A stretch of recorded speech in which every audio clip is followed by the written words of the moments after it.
Assalamualaikum. Jumpa lagi kita slot hari ini bersama saya Cikgu Najib dengan panduan menjawab KPS Sains Level untuk murid level. Hari ini kita akan bincang tentang amali-amali sains yang terdapat dalam buku teks. Okey, jadi kita buat jenis bahan ialah PM, PB ialah keadaan bahan. Sebab kita nak tengok apa yang berlaku pada bahan tersebut. Kan?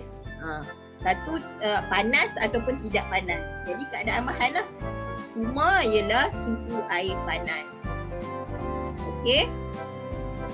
Suhu air. Suhu air pun dah boleh dah. Tak payah suhu air panas. Okey. Pemerhatian. Okey, macam mana nak buat pemerhatian? Okey, bila dia guna peralatan yang senduk kayu, senduk plastik, senduk logam. Okey, dia guna 3 jenis senduk. Okey. Keadaan senduk logam panas berbanding senduk plastik dan senduk kayu tidak panas. Okey, yang ini cara buat pemerhatian. Keadaan senduk logam paling panas ataupun keadaan senduk logam paling panas. Paling ni menunjukkan perbandingan. Okey, ataupun guna perkataan berbanding tapi kena sebutlah semua. Okey? Okey, kemudian inferen pun begitu juga. Okey, berdasarkan pemerhatian kita buat inferen. Kerana senduk logam ialah konduktor haba, inferen berdasarkan topik. Topik ni berkenaan konduktor haba. Jadi inferen mestilah berkaitan dengan konduktor haba.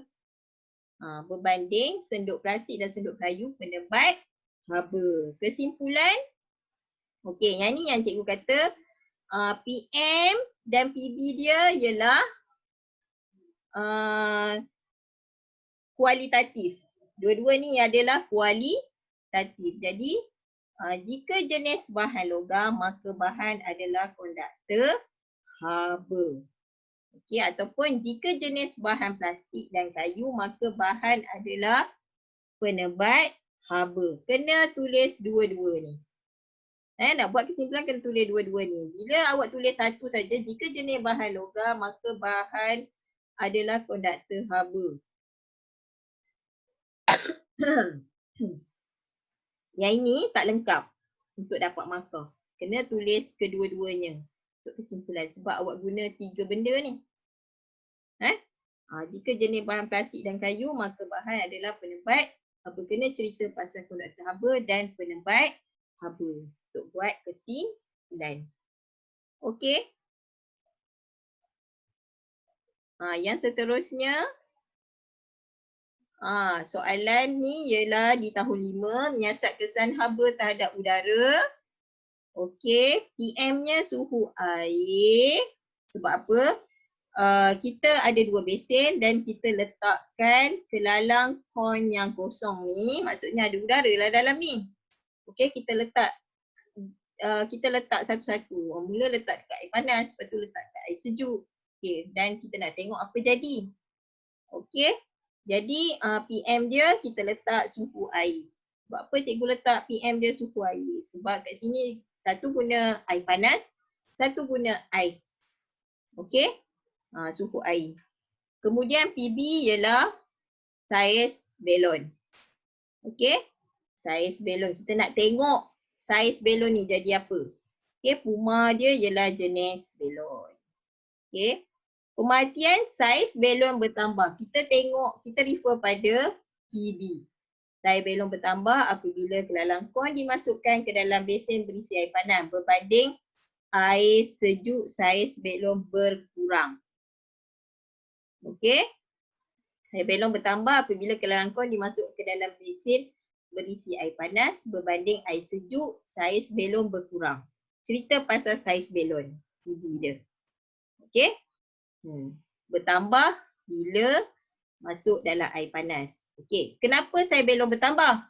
Dekat pemerhatian ni, baru kita jawab dekat inference. Kerana udara mengembang apabila dipanaskan dan mengecut apabila disejukkan. Okey, jawapan untuk yang pemerhatian ni di inference. Okey, kemudian kesimpulan. Yang ini kita buat kesimpulan fakta pun boleh. Udara mengembang apabila menerima haba dan mengecut apabila kehilangan haba. Sebab yang ini ialah tajuk haba, tajuk pengembangan dan pengecutan bahan ataupun jirim. Okey. Semakin ataupun awak nak buat pola PM, pola PB pun boleh. Guna semakin bertambah suhu air, semakin bertambah saiz belon. Yang ni pun boleh juga. Sebab lagi senang. Sebab apa boleh guna pola PM, pola PB? Suhu air ni ada pola. PB, saiz belon ni pun ada pola. Okey. Seterusnya. Yang ini menyiasat kesan haba terhadap berbola besi. Okey, PM dia ialah kehadiran haba. PB-nya ialah keadaan berbola besi. Puma ialah jenis berbola besi ataupun saiz berbola besi. Okey? Saiz berbola besi. Pemerhatian, kita cerita pasal berbola besi ni. Bola besi tidak dapat melepasi gelung besi selepas dipanaskan berbanding sebelum dipanaskan dapat melepasi gegelung besi. Okey, ada perkataan berbanding. Sebelum dengan selepas. Okey, sebelum jadi apa, selepas jadi apa. Okey, tu dia punya pemerhatian. Infrared berbola besi mengembang apabila dipanaskan dan mengecut apabila disejukkan. Okey, kesimpulan, kita buat kesimpulan fakta. Pepejam mengembang apabila menerima haba dan mengecut apabila kehilangan haba. Okey, yang ni tak boleh guna ni, pola PM, pola PB. Dua-dua ni ialah kualitatif. Boleh ubah kualitatif. Kita boleh guna untuk kesimpulan fakta. Okey. Yang ni untuk cecair pula. Okey. Yang ni dia, yang ni menyiasat kesan haba terhadap air berwarna. Tadi tu belon kan, udara. Yang ni cecair pula. Okey, PM suhu air macam tadi. PB paras air berwarna. Okey, pemerhatian dia mestilah kita buat dekat paras air berwarna. Paras air berwarna meningkat apabila kelalangkon diletakkan di dalam besen berisi air panas berbanding paras air berwarna menurun apabila kelalangkon diletakkan dalam besen berisi ais. Okey, infrared dia air berwarna mengembang apabila menerima haba dan mengecut apabila kehilangan haba. Dan kesimpulan juga kita buat kesimpulan fakta. Cecair mengembang apabila menerima haba dan mengecut apabila kehilangan haba. Okey. Yang ini ialah tajuk microorganism. Tantah UPSR 2021 akan keluar kot tajuk microorganism. Cikgu agak je. Okey. PM masa penyiasatan, PB saiz belon. Okey, Puma ialah isi padu air. Okey. Pemerhatian mesti dapat ada belon ni. Yang ini dia tak bandingkan dekat objek mana-mana pun. Dia memang guna satu je. Jadi PM dia ialah masa. Masa penyiasatan sebab kita tengok berapa lama dia nak saiz belon tu nak membesar. Okey, saiz belon semakin bertambah selepas 20 minit. Macam ni saja sebab kita tak payah nak banding. Sebab kita tak ada guna dua objek pun. Memang guna satu saja. Jadi infrared dia yeast bernafas dan mengeluarkan karbon dioksida. Sebenarnya yang ni dia nak tengok yeast ni nak membuktikan yeast bernafas saja dan membebaskan gas. Jadi dia keluarkan gas karbon dioksida menyebabkan saiz belon tu bertambah. Inilah infrared. Jadi kesimpulan dia mikroisma bernafas. Okey.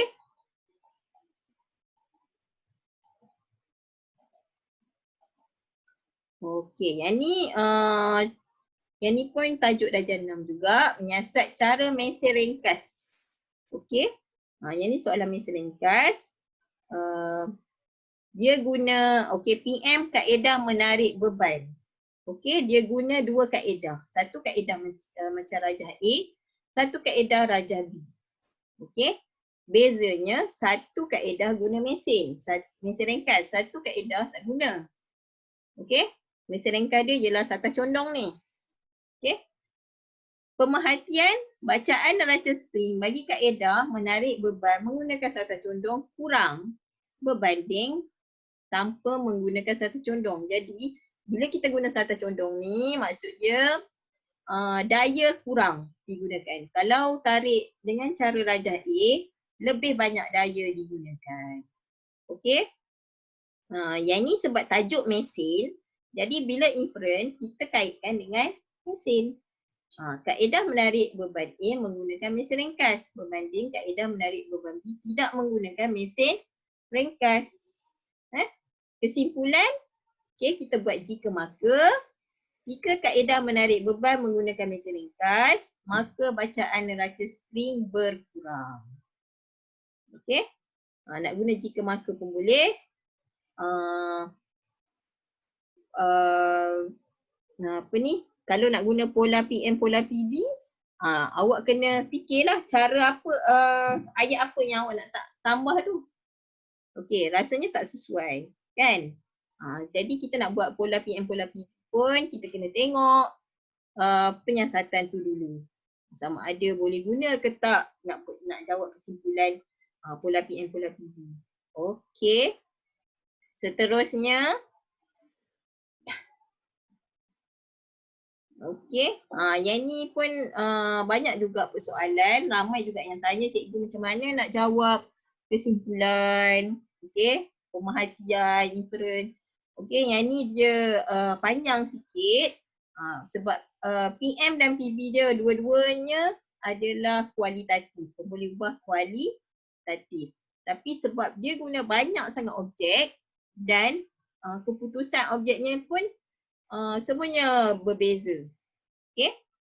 Okey, pemerhatian, kejelasan gambar bagi kepingan dia nak tengok nak kenal pasti sifat bahan dari segi kebolehan penembusan cahaya. Kita dah tahu dah sifat bahan dari segi kebolehan penembusan cahaya ada 3 kat sini. Lut sinar ke, lut cahaya ke ataupun legap. Okey. Jadi bila inferen kena kaitkan dengan 3-3 ni. Lut cahaya, legap, lut sinar. Jadi pemerhatian kita nak buat kejelasan gambar bagi kepingan plastik lut sinar dan plastik pembalut buku paling jelas. Okey, kejelasan gambar bagi kepingan kertas suras dan plastik berwarna kurang jelas. Kejelasan gambar bagi kepingan cardboard dan kertas berwarna paling tidak jelas. Okey. Paling tidak jelas. Okey, paling jelas, paling tidak jelas, kurang jelas. 3-3 ni kita kena beritahu. Okey. Dan inference, kepingan plastik lut sinar dan plastik pembalut buku bersifat lut sinar. Okey, kena cerita satu-satu. Semua benda yang ada ni, kepingan kertas surai dan plastik berwarna bersifat lut cahaya dan kepingan cardboard dan kertas warna bersifat legap. Kalau tak cerita 3-3 ni, jadi ayat jawapan awak tidak lengkap. Ni cara nak jawab. Okey, kesimpulan pula kena tulis ketiga-tiga ni. Jika jenis kepingan plastik lut sinar dan plastik pembalut buku, maka sifat bahan ialah lut sinar. Okey, jika jenis kepingan kertas surai dan plastik berwarna, maka sifat cahaya ialah lut cahaya. Okey, jika jenis kepingan cardboard dan kertas warna, maka sifat bahan ialah legap. Ni ialah cara untuk buat kesimpulan bagi bagi PM dan PB kualitatif. Okey, ada lagi last code ni. Okey. Yang ini pun sama. Kita nak tengok bahan yang mana terapung dan tenggelam. Okey, pemerhatian sama juga macam tadi. Kita kena bagi tahu semua pensel, kayu aiskrim, sudu plastik, penyedot minuman terapung. Manakala guli, pemadam, syilin dan cawan tenggelam. Okey, inference dia kena kait dengan bahan yang digunakan untuk membuat objek. Yang ni ialah tajuk sumber bahan tahun 4. Okey, soalan ni belum disoal lagi dalam UPSR. Okey, jadi caranya ialah pensel, pas kayu aiskrim, sudu plastik dan penyedut minuman diperbuat daripada plastik dan kayu. Berbanding guli, pemadam, sini dan cawan diperbuat daripada logam, getah dan kaca. Okey, kesimpulannya juga sama juga macam tadi, kena sebut dua-dua. Jika jenis bahan diperbuat daripada kayu dan plastik, maka keadaan objek terapung. Jika jenis bahan diperbuat daripada logam, getah dan kaca, maka keadaan objek tenggelam. Okey. Ada lagi yang ni darjah 3. Okey. Keupayaan bahan menyerap air untuk PM. Okey. PB dia paras air berwarna. Sebab kita nak tengok paras air berwarna yang diserap oleh setiap bahan. Okey, yang ni cikgu terangkan pasal kesimpulan je lah. Okey, semakin bertambah keupayaan bahan menyerap air, semakin bertambah paras air berwarna pada bahan. Kenapa cikgu pilih PM dia keupayaan bahan menyerap air? Okey, sebab ini adalah kuantitatif. Pemboleh ubah ni ialah kuantitatif. Lebih senang, lebih mudah untuk buat kesimpulan berbanding kita buat jenis bahan. Okey. Jenis bahan kalau kita nak buat PM pun boleh. Keupayaan menyerap air ni jadi PB. Okey, boleh, tapi cara kesimpulannya lain lah. Okey. Okey, yang ini pula. Ni tajuk gerak balas tumbuhan. Okey, pucuk tumbuhan membengkok ke atas selepas 5 hari. Ini adalah pemerhatian. Dia gantung tumbuhan dan dia nak tengok apa yang berlaku selepas 5 hari pada tumbuhan yang digantung tertonggeng ni. Maksudnya pucuk dia ke bawah. Okey, inferen dia pucuk tumbuhan bergerak balas terhadap rangsangan cahaya matahari. Sebab yang ni tajuk ni berkaitan dengan gerak balas tumbuhan terhadap cahaya. Nampak sini? Jadi inferen kena kaitkan dengan rangsangan cahaya matahari.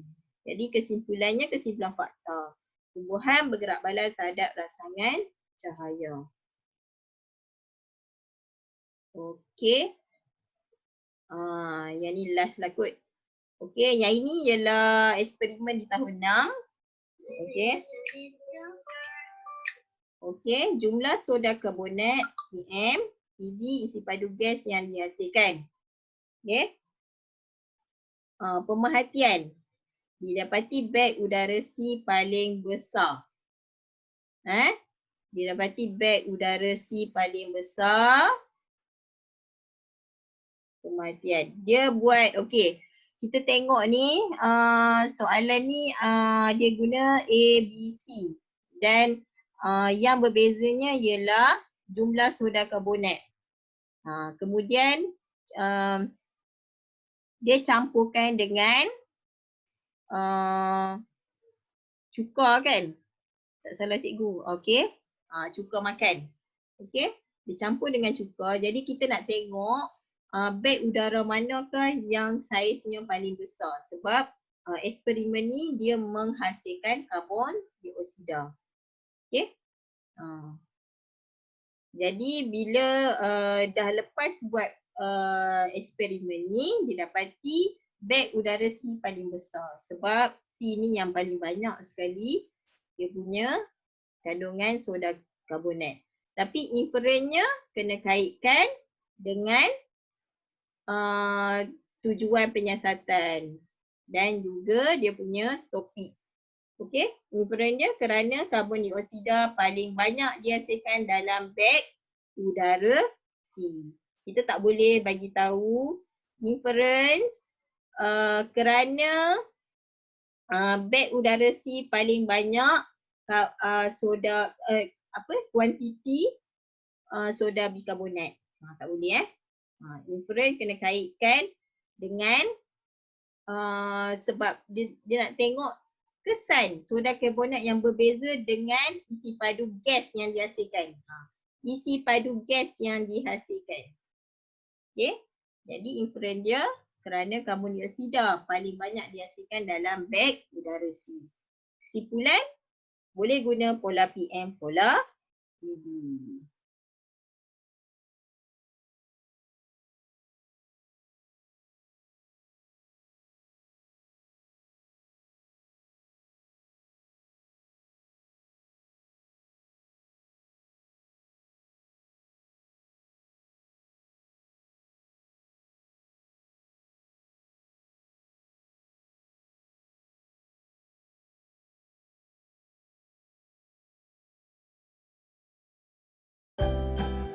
Okey, cikgu rasa sampai di sini saja khususnya cikgu. Cikgu terlebih dahulu cikgu ucapkan terima kasih kerana cikgu meluangkan masa pada petang ini untuk mendengar khususnya cikgu. Okey, sekali lagi cikgu ingin mengingatkan untuk tahun walaupun PSR telah dibatalkan, itu tidak bermakna pembelajaran awak terhenti. Okey, pembelajaran kita akan berlaku sampai bila-bila. Okey, kena ingat kita belajar untuk mendapat ilmu, bukan untuk menjawab untuk peperiksaan. Okay, dan sekiranya ada masalah ataupun kemusykilan, bolehlah kemukakan di ruangan channel Telegram ini ataupun boleh juga bertanya di Facebook group cikgu iaitu Semalam Time bersama Cikgu Lekno. InsyaAllah cikgu akan jawab kalau ada sebarang kemusykilan ataupun pertanyaan. Okay, sebab kat situ pun ada cikgu lain yang lebih pakar dan lebih berpengalaman pun boleh membantu untuk menjawab soalan-soalan. Okay, dan jangan lupa subscribe channel YouTube cikgu iaitu YouTube Cikgu Lekno. Di situ cikgu buat perkongsian tentang PDPC dan juga STEM. Jadi kalau nak dapatkan video-video yang cikgu hasilkan, cikgu lebih suka berkongsi tentang tentang cara nak jawab, tentang konsep, tentang prinsip, tentang prinsip sains, tapi cikgu buat video sikit-sikit sajalah. Boleh juga tengok lawat YouTube cikgu dan jangan lupa subscribe. Okey, sekian dulu, kita jumpa lagi. Assalamualaikum dan selamat petang. Bye.